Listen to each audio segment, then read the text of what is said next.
Okay, good morning, Shabbat Shalom, and welcome to United Israel World Union. This is our Sabbath morning scripture study. Thank you so much for joining us. We are presently in a study of the prophets called Prophet. I called it that. It works, it's appropriate, and we are in the 17th class in the Prophet series. And I'm teaching what I've called a subset or a sub-series within the larger prophet series. And I'm dealing with the subject matter called the servant within Isaiah. The servant within Isaiah. And today's class will be the fourth in that sub-series on the servant in Isaiah. So I'm excited about today's class. And I want to get right into the material today. This is a fascinating subject that I've been looking at for probably 30 some odd years, I guess, off and on. One of the things that I hope to get into over the next couple of weeks is some material that I found that I had forgotten. So I have a nice set of file cabinets. Thank you, Lyndon, for supplying those. And I was able to organize all the files that I've had that go back to a time when I didn't even have gray hair. And some of those files contain faxes back and forth, some that I found this week in a file on the servant in particular. I don't think I've looked at these files in 25 years, but they're faxes from James Tabor, and so I plan to get into some of that material. But you would be, or I was absolutely floored when I found this file. I don't know where it's been all this time. So I intend to really explore this material, and I am glad that you're here to explore it with me, because some of that's been left alone so long that it's going to feel brand new even to me. But one of the things that I wanted to kick off with this morning is to sort of catch us back up. We're dealing with these servant songs, as they are called. So primarily the teaching thus far in my three classes on the servant in Isaiah, the three classes that came before today's class, I've tried to follow to some degree the servant songs as identified by Bernhard Doom in 1892 in a book that he wrote, the English translation of which is the Book of Isaiah, where he identified 4 songs or 4 poems within what scholars call Deutero-Isaiah or Second Isaiah that he feels are very much descriptive of the servant in Isaiah. And those songs, if you want to write them down, if you don't already have them in your notes, Isaiah chapter 42, verses 1 through 4, Isaiah 49, verses 1 through 6, Isaiah 50, verse 4 through 7, and Isaiah 52, 13 through 53, 12. Now, as I said, the first class, I tried to at least follow that order. Isaiah 42 verses 1 through 4 and all the way up. So you might be saying, well, today we're going to spend all day in Isaiah 52 through 53. We are going to get there today. But I wanted to just stress this idea that I have tried to make pretty clear throughout the series, and that is that beyond those 4 texts, or beyond those 4 sections of text, you have to really consider quite a bit more of Isaiah. You have to look at more than just those 4 sections of text in order to totally understand the servant within Isaiah. Now, following Bernhard Doom's assessment and his identification of these 4 songs or 4 poems about the servant, almost without exception, though sometimes with slight modification, other scholars have followed Bernhard Doom. In other words, once he established in 1892 that we have these 4 servant songs, others followed, and they've always referred to the servant songs of Isaiah. Generally, those 4 identified by Doom are listed. there have been other scholars who have proposed other texts under this category of the servant songs. But I've tried to show in my previous 3 classes that there is more, much more on the servant within Isaiah than these 4 sections of text. If we're going to get a full picture of the servant, we have to consider all these other texts. Now, beginning today, I'm going to really begin to start to focus on the identity of the servant. The identity of the servant according to the text. Now, the reason this is important is because this is one of the most controversial, one of the most debated, one of the most discussed in ancient times all the way up to the modern times, the identity of the servant. It's one of the great religious questions of our time. But this servant, described in Deutero-Isaiah, chapter 40 through 66, and by the way, I've mentioned this before, but some even divide this section of Isaiah into another section called Trito, number 3 Isaiah. I'm not going to talk so much about the academic approach to Isaiah scholarship, but what I really want to do is just inform you that we're really primarily dealing with the section Isaiah 40 through 66. Now, if you look at Isaiah totally, you'll find the word servant occurs quite often, but most of which takes place in this section that we're dealing with, 40 through 66. And there is a passage in Isaiah that calls David the servant, and Isaiah is called the servant. You remember when God says, my servant Isaiah has walked naked these 3 years and so forth.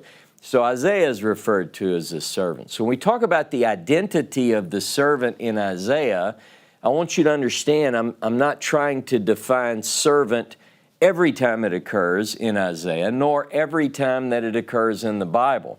Now, I'm changing our focus to concentrate on the text within Isaiah, Deutero-Isaiah, and the identity of the servant in there. 20 times in 10 chapters of Isaiah 40 through 66, 20 times in 10 of those chapters, servant appears. All right? In Isaiah 41, 42, 43, 44, 45, 48, 49, Isaiah chapter 50, Isaiah chapter 52, and Isaiah chapter 53 all contain the servant. And we get clues as we work through these texts. Now, you heard me just list off 10 chapters, and I told you that Bernhard Doom identified 4 songs. But you can't get it all from the 4 songs. You have to look at everything that 2nd Isaiah tells us about the servant if you're even going to think about getting close to understanding the identity of the servant about whom we read in this 2nd Isaiah. Additionally, in addition to the fact that we have mention of the servant in 20 times in 10 chapters in Deutero-Isaiah, we also have words and phrases that are scattered throughout 2nd Isaiah that while it doesn't call the person being described or the person speaking as servant, the language, the words, the phrases, the language points us and forces us to say that this is talking about the servant as well. So for the first 3 classes, what I really did was I pulled in all of these information, these data points, and I began to lay out for us everything that we need to know about the servant, almost. Today's class is going to be to sort of fill in and remove some of the question marks. so that we're much more able to clearly make a determination as to who is being described. Now, this is why it's important to pay attention. So, these words and phrases we've gone through, now it's time to begin pulling things back together. Now, these words and phrases and clues, they have to be brought in if we're going to understand this. We've tried to do that, so beginning today, we'll take all the evidence, we'll begin to lay it out in a systematic way, pointing towards an identity that I think makes the most sense. Now, in several passages in 2nd Isaiah, we have, without any doubt, a name associated with the servant. Because of these texts, some people have said every time we read about the servant in 2nd Isaiah, it's talking about this name. So we're going to go through these. Now today, I'm probably going to use my JPS. Even though it's not my favorite translation, it's not as literal as I prefer. If I get disgusted by not being as literal, or I shouldn't say disgusted, but if I get a little bit, maybe I want something more, I'll go to the Hebrew. I have it right here. But I want you to go through. We're going to go through and we're going to make sure that everyone knows every text in 2nd Isaiah that tells us who the servant is, clearly. Like, you don't have to guess. We're going to discuss some of the different options, and we're going to do a survey over the next couple of weeks of what other people have said. And then we're going to let you decide. Who is it? Who is this? All right, so go with me this morning, first thing, to Isaiah chapter 41. Isaiah 41 and verse 8. Isaiah 41, verse 8. And we're looking for an identity here. We want the Bible to tell us, who is the servant? Does the servant have a name? Here we go. Isaiah 41, verse 8. But you, Israel, my servant, Jacob, whom I have chosen, seed of Abraham, my friend. Pretty specific, right? Any questions? Any ambiguity? There is a very clear, defined identity here. Verse 9, you whom I drew from the ends of the earth and called from its far corners, to whom I said, you are my servant, I chose you, I have not rejected you. And it goes on. I'm not reading everything within the white spaces. We've done that in previous classes. I want you to have, if you're taking notes, you would write the identity of the servant. This would be a category called Israel/Jacob, right? Seed of Abraham. This is a literal thing. This is not a sort of a metaphor. It's not some sort of picture, some type, some shadow. We're talking about literally the descendants of Abraham, Isaac, and Jacob. This is Israel. You, Israel, are my servant. Look at Isaiah 43. Isaiah chapter 43 and verse 10. It says, my witnesses are you, declares the Lord, my servant whom I have chosen, to the end that you may take thought and believe in me and understand that I am He. Before me no God was formed, and after me none shall exist. And you go, wait a minute, but there's no name mentioned there. It just says you are my witnesses. So we have to work back through. I've included this because look at verse 1 of 43.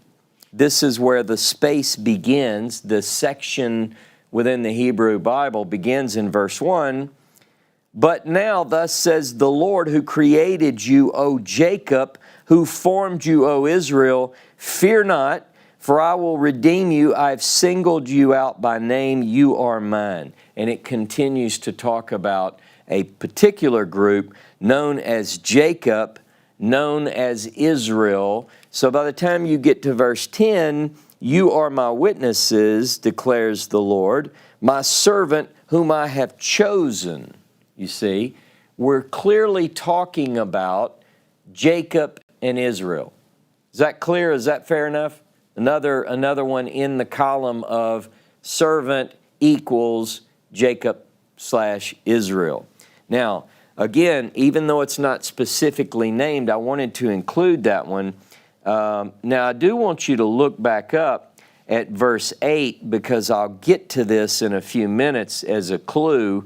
But notice in verse 8, setting free that people, blind though it has eyes and deaf though it has ears.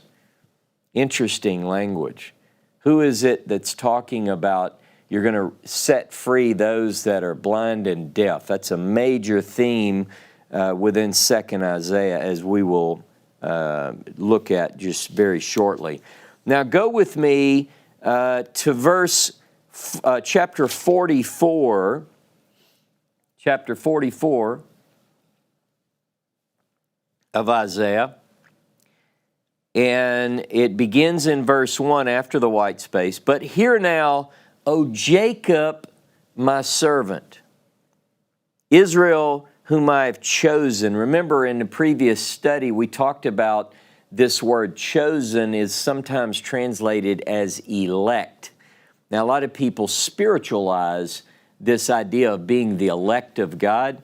But if you read particularly Deutero-Isaiah, what you come away with is very clearly Israel is the chosen. Israel is the elect. Jacob, Israel, chosen, elect. My witnesses. And here, on our third passage, it says that Jacob is the servant. Okay, so, but hear now, Jacob my servant, Israel whom I have chosen, thus said the Lord your maker, your creator, who has helped you since birth, fear not my servant Jacob, Yeshurun, whom I have chosen. Even as I pour water on thirsty soil and rain upon dry ground, so I will pour my spirit on your offspring, and so forth. This is a fascinating passage outside the scope of this class, but it looks forward to a time when the descendants of Jacob and Israel are scattered among the nations, somewhat in dry ground, and the Spirit is poured out upon them, and the picture that Isaiah paints for us is that they'll begin to spring up. Like they'll begin, imagine any of you have ever planted a garden, you plant the seed and you cover the soil and you tend it and you care for it and you water it, you put it in the right sun, and ultimately God causes it to come forth. And notice, I love this, that these who come forth, these literal physical descendants of Abraham, Isaac, and Jacob will begin to wake up among the nations and say, I think I'm Israel, and call themselves by the name of Jacob. Fascinating passage. A lot of people are demanding that someone go get DNA tests to prove that they match a certain strand known to be Jewish, particularly European Jewish. And if you don't have that, they say, oh, you're not one of them. Well, Isaiah clearly has a different idea. That's probably not going to be the way it's going to happen. People lining up to sign up for Ancestry.com, though I encourage you to do that if you feel so inclined. But this is a fascinating passage, and again, we have no ambiguity, no doubt whatsoever, that the servant is called Jacob, the servant is called Israel. Now look down at verse 21 of Isaiah 44.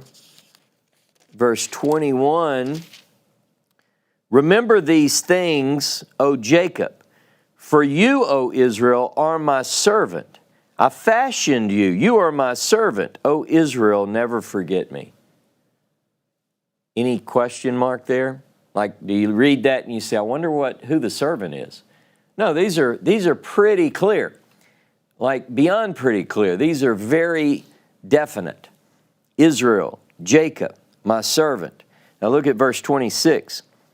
confirm the word of my servant and fulfill the prediction of my messengers. It is I who say of Jerusalem it shall be inhabited, and of the towns of Judah they shall be rebuilt, and I will restore their ruined places. Again, in the context, we're dealing with the servant, mentioning of a servant, but the servant is already identified for us here, very, very obviously. Now look at chapter 45 of Isaiah, and I want to make a stopping point here just to make this observation. Second Isaiah, contrary to what people believe, does not really advance what we call an individual Messiah. People have debated this. It's one of the other hot topics is there a personal Messiah, the Messiah, HaMashiach as people call it. And that's not so prevalent as people might think, particularly in 2 Isaiah chapter 40 through 66. But in this particular case, I like to give a nod and say, here is an example where Messiah is mentioned. The Messiah of Jehovah is clearly mentioned here in Isaiah 45, and it's a Persian. So, I get a kick when people talk about, they debate who is the Messiah, what's the Messiah, and you'll typically get, particularly from the Jewish understanding, you'll get, it's a descendant of David, it's this, it's that, and they go through, he's going to rebuild the temple, he's going to regather the tribes, and if he didn't do that, hands on the hips, it's not a Messiah. Well, let's read our Bible and see what the Bible says about what is and what is not a Messiah.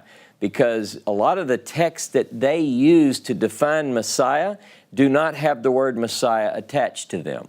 So find for me a place where it says in the Bible, for instance, that the Messiah will rebuild the temple.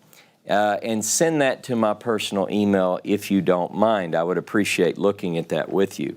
But in this case, in Isaiah 45:1, a Messiah is in fact described. Thus says Jehovah, or the Lord, to Cyrus, his Messiah. Okay, in Hebrew, this clearly indicates that Cyrus is the Messiah of Jehovah. And he tells what he's going to do. And it's very interesting to consider when we do a study on the idea of Messiah. But that's not what I'm looking at in Isaiah 45. Please go with me to verse 4, because the Messiah's role here, the Persian Messiah's role, it has to do with God's elect. And notice in verse 4, for the sake of my servant Jacob, Israel, my chosen one, I call you by name, I hail you by title, though you have not known me. So that would be a fun class, the Messiah that knew not God. I might do that. I think I'll write that down. So the idea, though, is let's get biblical in terms of what these definitions really are according to the text. But again, Isaiah 45:4 leaves no guesswork as to who is the servant, right? You could put this in your column. Jacob is the servant, Isaiah 45:4. Now look with me at Isaiah 48. Isaiah 48 and verse 20. Go forth from Babylon, flee from Chaldea, declare this with loud shouting. Announce this, bring out the words to the end of the earth, and say, the Lord, Jehovah, has redeemed his servant Jacob. His servant Jacob. So far, it's consistent, right? Has anybody had any doubt who the servant is? So you go, well, why are we even doing this series? I mean, it's so easy. And the reason I'm doing what I'm doing now this morning is because some people say, they go through these verses I'm going through and they go, see, Israel's a servant. All right, look at chapter 49, Isaiah 49, and Verse 1, listen, O coastlands, to me. Give heed, O nations afar. The Lord appointed me before I was born. He named me while I was in my mother's womb. He made my mouth like a sharpened blade. He hid me in the shadow of his hand. He made me like a polished arrow. He concealed me in his quiver. He said to me, you are my servant, Israel, in whom I glory. So that everybody agrees. That goes in the Israel is the servant column, right? Now this one is interesting. All of them are interesting, but this one interests me in a great way because who is speaking here? The servant. You see that? He concealed me. He made me. I'm working my way back up. He hid me. He made my mouth. He named me while I was in my mother's womb. He appointed me. Listen to me, coastlands. So the servant is speaking, and verse 3, the servant identifies himself as Israel by saying that he, meaning God, said to me, meaning Israel, you are my servant Israel. In these passages, and these passages only. Now remember, I'm only dealing with Isaiah, that portion, chapter 40 through 66. So if you're thinking, well, we have other texts which call Israel the servant. Yes, and I've gone through most of those. There are other passages in the Bible, but I want to focus on Isaiah's words. So here in these passages, there is something that's very, very clear, and that is that the servant within Isaiah, thus far, that we've covered so far, is Israel or Jacob, the physical descendants. This is a nation that was saved to serve. Well, remember, we went through the accounts in the Pentateuch about how Israel was said, let my people go, shalak ami, that they might serve me. So from the very beginning, Israel's role was to be a servant. So they're saved to serve, and this makes this point. Many have looked at the passages that I just went through, and what they have identified is what they believe is proof that the servant in Isaiah is Israel throughout. And that it's only Israel, and that it cannot be anyone else. And if you only look at what we read here, based on these, you would come to a similar conclusion. Which now leads me to bring forth other evidences from the text of Isaiah chapter 40 through 66, other texts that speak of the servant, or where the servant speaks first person, where the identity of the servant is less certain. Okay? Because we all agree that the ones we just covered, those are Israel, those are Jacob. Clearly. But what if I can show you some text where it's not so clear? That's where we're going next. Here are a few examples where the servant is not specified, and we could say, I think that it's probably Israel because of all these other evidences, but let's not jump ahead. Go to Isaiah 42. Isaiah 42 and verse 1. Isaiah 42 and verse 1. And this is, I'm going to read a section within the white spaces. So it says, this is my servant whom I uphold, my chosen one in whom I delight. I have put my spirit upon him. He shall teach the true way to the nations. He shall not cry out or shout aloud or make his voice heard in the streets. He will not break even a bruised reed or snuff out even a dim wick. He shall bring forth the true way He shall not grow dim or be bruised till he has established the true way on the earth, and the coastlands shall await his teaching," or his Torah. Now, did anyone hear a name? No. Now you could say, well, it's safe to assume that this is also Israel, but I want you to put this in a column that says unidentified servant. This would be an unidentified because the name is not mentioned. It doesn't say Israel. It doesn't say Jacob. I'm not saying it's not. I'm saying it's not clear in the text. Now look at verse 5. I'm going to keep reading. Verse 5 through 9. Thus said God the Lord, who created the heavens and stretched them out, who spread out the earth and what it brings forth, who gave breath to the people upon it, life to those who walk thereon.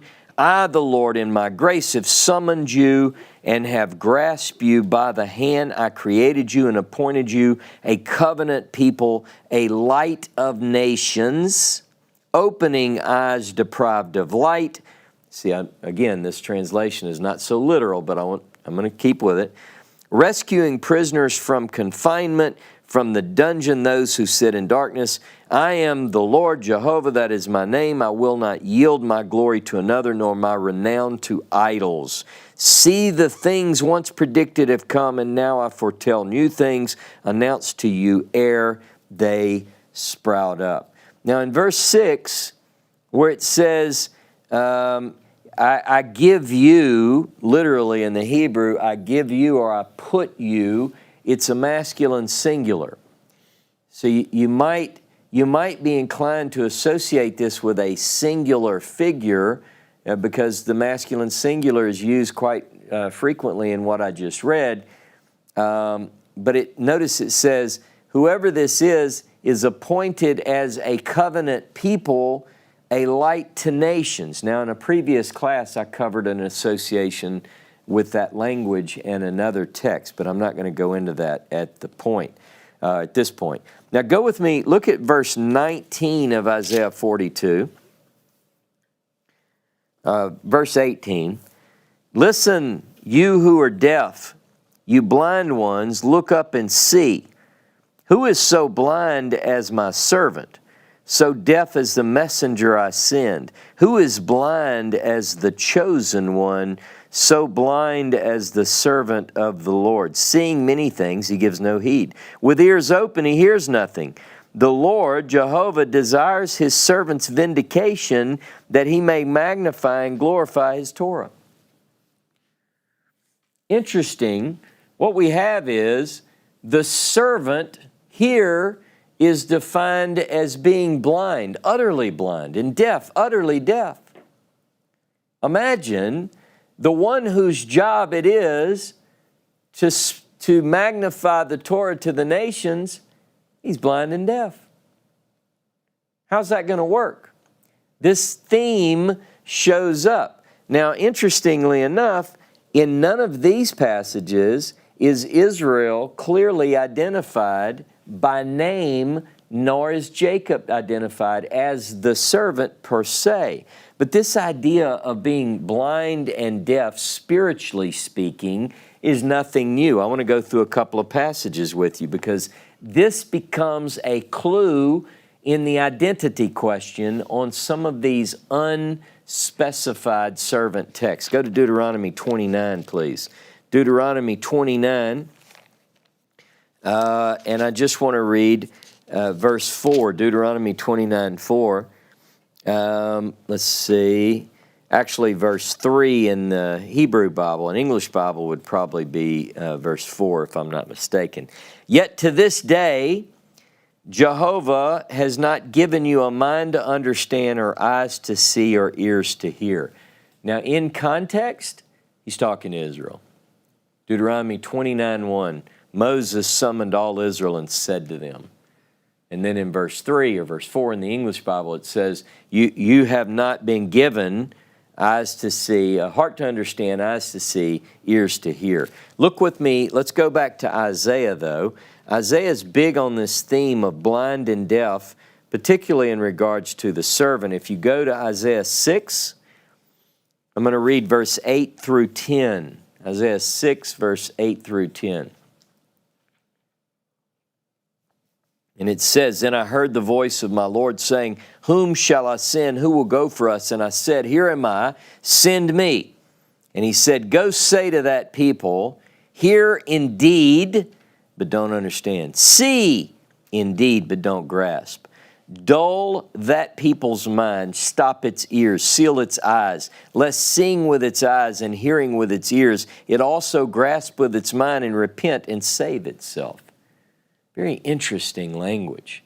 Isaiah's in the throne room. He sees what he says in the vision. He sees the Lord high and lifted up, and his train fills the temple, if you will, the Hekal. It's this vision that he has, and he's listening in on a conversation, and they say, "Who shall we send and who will go for us?" And Isaiah says, I'll go. But notice, he gets a mission to blind and to deafen, basically. And he asks the question in the following verses, how long will this exist? And we're given another clue. He says, until the houses are without people, the ground is desolate and waste, and so forth. So this kind of tells us that there is a duration indicated, a timeline, if you will, as to when the potential blindness can be cured and the deafness can be cured as well, see? So it's going to be for a period of time. Now, I want you to look at Isaiah 29. Now, notice I'm not in Deutero Isaiah here. I'm in an earlier portion of the text, Isaiah 29, and I think I want to start in verse 9. Yeah. Isaiah 29, 9. And I'll read through 11. Act stupid and be stupefied. Act blind and be blinded. They are drunk, but not from wine. They stagger, but not from liquor.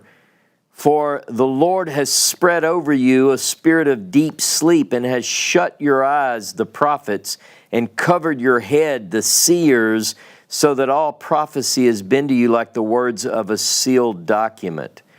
See, this is very interesting because once again, there seems to be from heaven, a stupor, a trance, a sleep that causes or prevents the people from understanding what's going on, right? And it's a shutting of the eyes and a closing of the ears. Now look down at verse 18. And I know I'm skipping, I'm not reading everything in context, but just to make a point, in that day, whatever day it's talking about, there's some context there that helps us to identify that.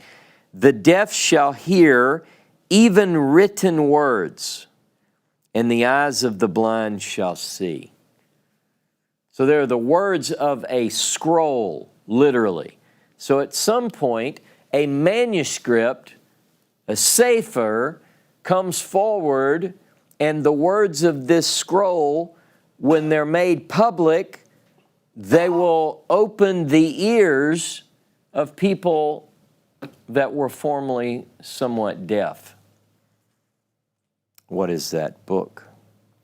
The blind and the deaf imagery is very much a part of 2nd Isaiah. Now, the language in Isaiah chapter 42 dealing with the servant, even though we don't get a name, it could be viewed, it could be interpreted as an individual and not as the nation.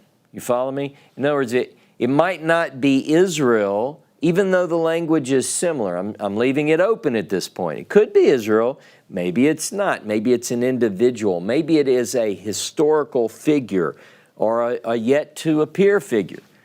The servant that is described here seems to be an individual, but it does not necessarily need to be understood in that way. Remember now, when we went through Daniel chapter 7, there was a method to the reason I laid things out the way I did as I worked through this prophet series.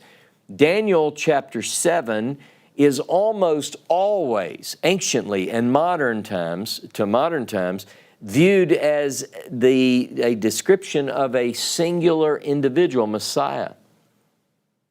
And I beheld in the throne, and the Ancient of Days did sit, and one came up to him like the Son of Man, coming on the clouds of heaven. You know this Daniel chapter 7. But if we read in context, without jumping in and providing an interpretation of our own, if we say, I wonder what it meant, and we read, it tells us what that means. The one to whom the kingdom is given is not a Messiah figure coming on the clouds. It's not an individual.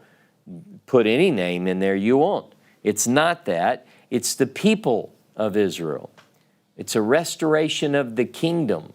And that's what Daniel 7 means. So even though the language would cause you to look at this and say, oh, it's an individual, be careful. Because sometimes the clues within the text will tell you differently. So I know there are people who understand some of these servant passages as describing an individual. I caution you, be careful. That's all I'm saying. Because you did that, some of you did that with Daniel chapter 7, and we can read there that that's clearly not the case. We have to look at it very closely if we want to understand this. Now go with me to Isaiah 49, and I want to read verses 1 through 3. Isaiah 49, 1 through 3 again. Listen, O coastlands, to me, and give heed, O nations afar. The Lord appointed me before I was born. He named me while I was in my mother's womb. He made my mouth like a sharpened blade. He hid me in the shadow of his hand. He made me like a polished arrow. He concealed me in his quiver. He said to me, you are my servant Israel, in whom I glory. There we go. Clearly, Israel is identified. We read this a moment ago. Israel is identified, and Israel is speaking. And he said to me, you are my servant Israel, in whom I glory. Now, so the servant is speaking. Now let's look at verse 4. Now remember who's speaking. The servant.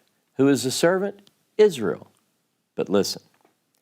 Verse 4. I thought, this is Israel saying this, I have labored in vain.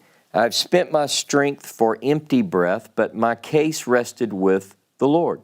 My recompense was in the hands of my God. And now the Lord is resolved. He formed me, he who formed me in the womb to be his servant, to bring back Jacob to himself, that Israel might be restored to him. And I have been honored in the sight of the Lord. My God has been my strength. For he said, is it too little that you should be my servant, in that I raise up the tribes of Jacob and restore the survivors of Israel? I will also make you a light of nations, that my salvation may reach the ends of the earth. The speaker is established as Israel, right? I mean, that's very clear. But the Israel, the servant, clearly identified in verse 3, is now saying that he's told that your job is to restore Israel, to raise up Jacob. So Israel is to save Israel. Physician, heal yourself. It's like servant, save yourself. Very interesting passage. We'll get to that. But this idea that says from the womb, this is an identifier that we have to pay attention to, because we're going to look at some figures, some persons in the biblical text, historical figures that could possibly be candidates, right? But I want to look at what Isaiah says about from the womb. Let's quickly go through those while we touch this. Isaiah 44, 1 and 2. But hear now, Jacob, my servant, Israel, whom I've chosen. Thus says the Lord, your maker, your creator, who has helped you since birth. Literally in Hebrew, that's from the womb, right? Fear not, my servant Jacob, Jeshurun, whom I've chosen. Look down at verse 24. Let's see, we got this mentioned again. Thus says the Lord, your Redeemer, who formed you from the womb. See? Talking about Jacob. Look at chapter 46, verse 3. Listen to me, O house of Jacob, and all that are left of the house of Israel, who have been carried from the womb. See? Supported you since leaving the womb. Look at 48:8. By the way, every occurrence of someone being chosen from birth in Isaiah 40 through 66 is always talking about Israel or Jacob. Okay? Verse 8. You had never heard, you had never known, your ears were not opened of old, though I know that you are treacherous, that you were called a rebel from birth. It's talking about the house of Jacob. But I want you to notice something, that the language here describes something they hadn't heard, something they had not known. Don't forget this clue. Don't forget it. You're going to need it later. See, because what we want to do is whenever we read in Isaiah 49, and there's no identifier in some texts, but in Isaiah 49 it says very clearly that Israel is a servant. Even when we get to a place where the speaker is established, even if there's some ambiguity there, you have to take it for what it says, okay? Now, this servant has a task, and even though Israel is identified as a servant, and the servant is speaking here, and the servant identifies himself as Israel, and the servant reveals that his task is to raise up and gather in Israel, don't be thrown off by that. What it appears to be is that Israel is to bring about a restoration of Israel. Israel, the servant, is to bring back Israel. Now, in what way can that make sense? Could it be a group within the group, maybe? Could it be a group who hears something that they hadn't heard, or recognizes something that they hadn't recognized, or comes to accept something, including a mission to magnify the Torah? Could it be? Is the servant a person or a group? Look at Isaiah 50. Excuse me. Isaiah 50, verse 4 through 7 is the third servant song identified by doom. And, if you go through, it says, morning, excuse me,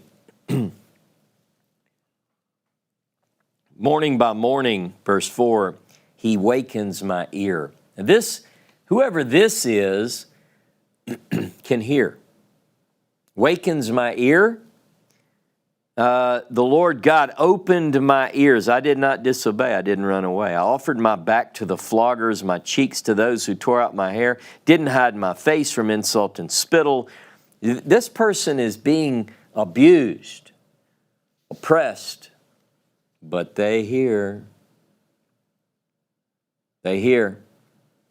And if you go through, you get this feeling, you ought to feel the emotion of this text. And then verse 10, look, it says, who among you reveres Jehovah and heeds the voice of his servant? Though he walks in darkness and have no light, let him trust in the name of Jehovah and rely upon his God. This mentions the servant, but it appears that it's describing the servant according to the words of the servant himself. Does that make sense? Now look at Isaiah 52. Isaiah 52 and verse 13. This is the beginning of the fourth servant song. The beginning of the fourth servant song. It runs from 52:13, if we follow the white spaces, through 53:12. So you have to, people often talk about, if you just read Isaiah 53, it's very clear, this person is clearly indicated here. You have to start in 52:13. But I would even suggest that you can go back, that there's more, even before the white space. Like, for instance, if you go to verse 7, in verse 7 it says, how welcome on the mountain are the footsteps of the herald, announcing happiness, heralding good fortune, and so forth. This particular passage we talked about, we covered in other classes, and it's actually almost a direct quote from a passage that we have in the book of Nahum. So we have to think, is this messenger, the feet of this messenger on the mountains, does it tie to Isaiah chapter 40 and the messenger and so forth? So you have to kind of get all of these things straight in your head. So I don't want to suggest that if someone just reads Isaiah 52:13 through 53:12, they can clearly identify the servant. I don't believe that, and it's why we're only now getting to Isaiah 52:13 and through 53:12. But it begins in 52:13, indeed, my servant shall prosper, be exalted and raised to great heights. Now this passage runs, like I said, for 15 verses. I want to tell you, going into this, that servant is mentioned 2 times in this 4th servant song of Bernhard Doom. It's called the Suffering Servant Song. Everybody knows this. Everybody who's listening to me today is familiar with this. You probably already have this figured out. Who is this talking about? Mise, who is this? So most of you probably already know, so we could probably just skip this class. But I want to keep going anyway. So it begins, it tells us, it mentions a servant in the beginning, and once towards the end of the verse, or towards the end of the passage, it tells us in verse 11, go down to 53:11, and this is the English of the JPS, so I'm just going to go with it. Out of his anguish he shall see it, he shall enjoy it to the full through his devotion. My righteous servant makes the many righteous, it is their punishment that he bears. So again, you have the servant mentioned at the beginning of the song, and the servant mentioned towards the end of the song. And listen, these 2 references to servant are the last times we'll see it in Isaiah. Last time. Now again, I believe that if you bring in things like Isaiah 61 through connecting the language, the phrases, the words, that's one thing. But I mean, from 2nd Isaiah, this is the last time we encounter servant, my servant, particularly my servant. So I'm going to read Isaiah 52:13 through 53:12 from the JPS. Now, at the close of my class, I intend to read it from a more literal translation, but I want to read it in this version now. Indeed, my servant shall prosper, be exalted and raised to great heights, just as many were appalled at him. So marred was his appearance, unlike that of a man, his form beyond human semblance. Just so he shall startle many nations. Kings shall be silenced because of him. For they shall see what's not been told them, shall behold what they never had heard. Who can believe what we have heard? Upon whom has the arm of the Lord been revealed? For he is grown by his favor like a tree crown, like a tree trunk out of arid ground. He had no form or beauty that we should look at him, no charm that we should find him pleasing. He was despised, shunned by men, a man of suffering, familiar with disease, as one who hid his face from us. He was despised, we held him of no account. Yet it was our sickness that he was bearing, our suffering that he endured. We accounted him plagued, smitten and afflicted by God. But he was wounded because of our sins, crushed because of our iniquities. He bore the chastisement that made us whole, and by his bruises we were healed. We all went astray like sheep, each going his own way, and the Lord visited upon him the guilt of all of us. He was maltreated yet he was submissive. He did not open his mouth. Like a sheep led to slaughter, like a ewe dumb before those who shear her, he did not open his mouth. By oppressive judgment he was taken away. Who could describe his abode? He was cut off out of the land of the living. Through the sin of my people who deserve the punishment. And his grave was set among the wicked and with the rich in his death, though he had done no injustice and had spoken no falsehood.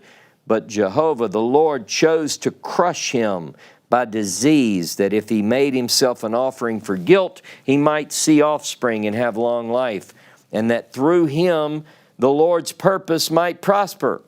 Out of his anguish he shall see it. He shall enjoy it to the full through his devotion. My righteous servant makes the many righteous. It is their punishment that he bears. Assuredly, I will give him the many as his portion. He shall receive the multitude as his spoil, for he exposed himself to death and was numbered among the sinners, whereas he bore the guilt of the many and made intercession for sinners. Who is speaking? Is it the same voice throughout? Listen. No. It's not the same voice. What I want you to imagine is walking into a crowd. Let's put the crowd in Jerusalem, just because that's what I want you to do.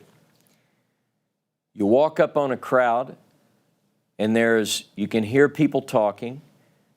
There's going to be, in a moment, a singular voice that rises above the din of the crowd. You'll hear one voice come out, the others will quiet down. Then I want you to recognize that a shift takes place. And what we then have is the voice of a group. What is the group? Who is the group? It's a whole nother question. First, I want you to begin to recognize voice. I want you to see, this is why we're doing this. I want you to recognize. People read through text all the time and they don't see a shift. This is very important. In the opening verses, we have a singular speaker that speaks from Isaiah 52, 13 through 15. It's very clear that this is a singular voice that begins the servant song here, and I'll demonstrate that. 52:13, speaker says, "Indeed, my servant shall prosper, be exalted, and raised to great heights. Just as many as were appalled at him, so marred was his appearance, unlike that of a man." This person, this voice is speaking. It's almost like you could imagine the servant standing here, and this voice is saying, "This, my servant, shall be exalted." Now, in verse 1 of 53, there's no break. There's no break in the text. But I want you to recognize a change in the speaker. This person who's speaking gets quiet. And then you hear the crowd say, "Who has believed our report?" Okay? Let me indicate a few points just going through where it's a plural group. Who has believed what we have heard? That's verse 1. Verse 2, if you go through, we and us, that we should look at him, that we should desire him, you see. It's a group. We esteemed him not, borne our griefs, carried our sorrows, verse 4. We esteemed him stricken, verse 4. Wounded, pierced for our transgressions, verse 5. Crushed for our iniquities, verse 5, plural, see, our. Brought us peace, verse 5. We are healed, verse 5. All we like sheep, verse 6. We have turned, verse 6. The iniquity of us all, verse 6. Any question? You see what I'm doing there? It's like you're looking, this whole conversation is going on. You hear the first voice, singular, then you hear a group. We, our, us. Now, verse 7, it kind of gets tricky here. How do we look at verse 7? because it seems to be maybe a change, not quite so obvious, but by the time you get to verse 8, what you get is, for the transgression of my people. Now that could be speaking on behalf of a group still, because I could say, I could say something and say my people and still be talking on behalf of the group. So it's not definite there.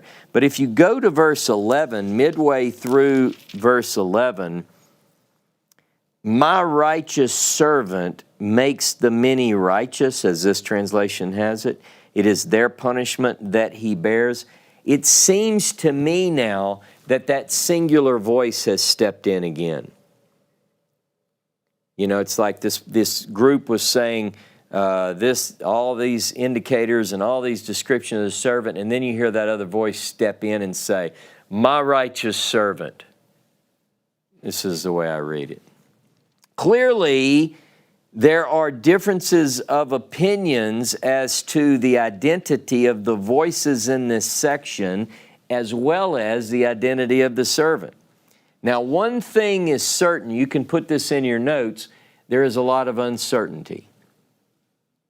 The most certain thing about this section of Isaiah is that there is a lot of uncertainty. These 15 verses that we just read are among the most contentious, the most debated in the whole Bible, anciently and into the modern day. If you go to a scholarly website and do a search for articles on Isaiah 52 and 53, you'll be amazed.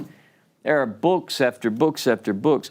Some Jewish text, and there are a lot of different solutions to this, some Jewish texts, Midrashim and the Targum and references in the Talmud, claim that Isaiah 52 through 53, these 15 verses, that they represent a suffering Messiah. This is not just a Christian idea. There are passages in the Talmud where Isaiah, the one who suffers, is the Messiah. Now, by the way, remember, the Messiah is not mentioned at all in 52:13 through 53:12. It is in 45, where the Persian is the Messiah, but the Messiah is not mentioned. But the Talmud says that this is a messianic passage. Some sources claim that the description that we get here is about the Jewish people. Tovia Singer has his 2-volume set, Let's Get Biblical. One of the things that he really brings forward, and he's not alone in this, is that even if the language seems to be describing the suffering of an individual, that it is generally misunderstood when you go that route, that it's the Jewish people. And God knows the Jewish people have suffered. So that's an option. It's a candidate. Are the Jewish people, particularly the Jewish people, and I'm careful with my language, you might say, what about the Israelite people? Well, I mean the Jewish people when I say the Jewish people here. Some have suggested that this is a group within the group, a remnant, which would make sense given what we read in Isaiah 49, how the servant is Israel and the servant Israel is to bring back Israel. That makes sense. That could be a candidate. When you think about it, there is a group within the group. Israel's to be gathered by who? By Israel. A servant within the servant. Christianity sees these verses describing the suffering of Jesus. Now, I know a lot of people out there say, I've been there, I've got the t-shirt, I used to be a Christian, I'm not anymore, I threw all that out. Well, don't be so quick. Don't be so fast. Because some people say, oh, there's no way it matches the career of Jesus. I'm talking about the historical Jesus. So I'm going to go through this. We're going to look at this. Is that a viable possibility?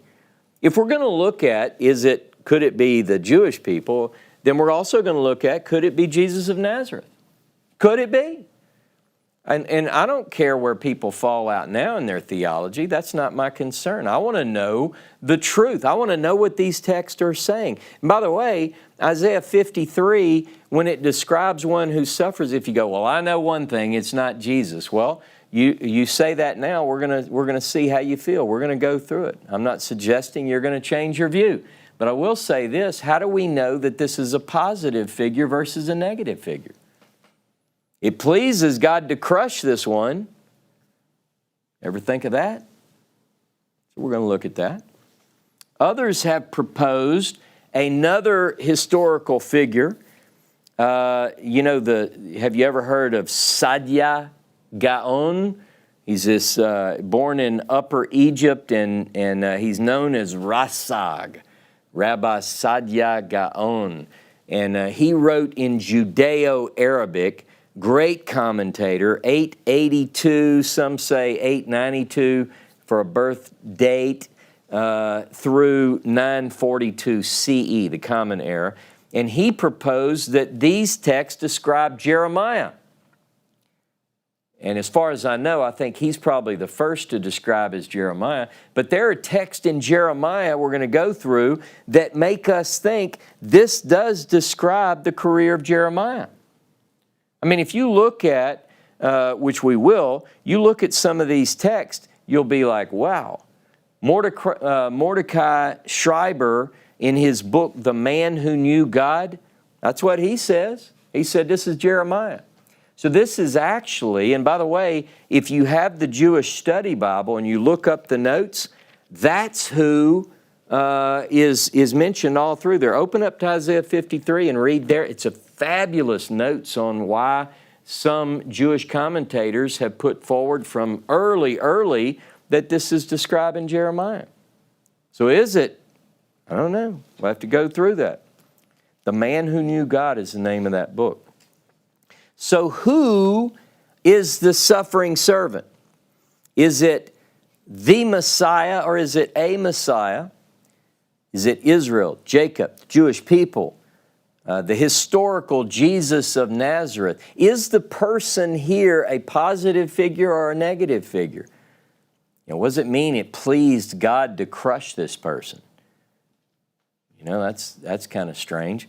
Is it Jeremiah the prophet? Is it Isaiah?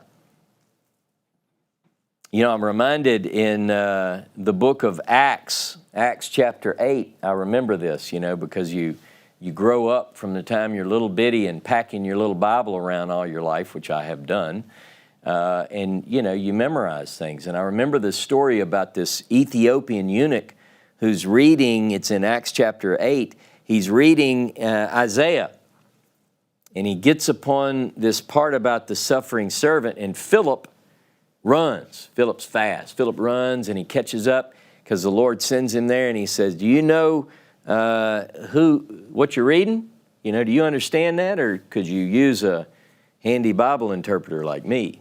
I think I added that. But the Ethiopian eunuch says, is he speaking about himself or about someone else? So that's my question. Is Isaiah speaking about himself here? Is it Messiah, Jacob, Israel, Jewish people, historical Jesus? I'm not talking about the Christ of faith. Don't get nervous, but I am going to survey this material and say, is there something there? Is it Jesus, Isaiah, Jeremiah?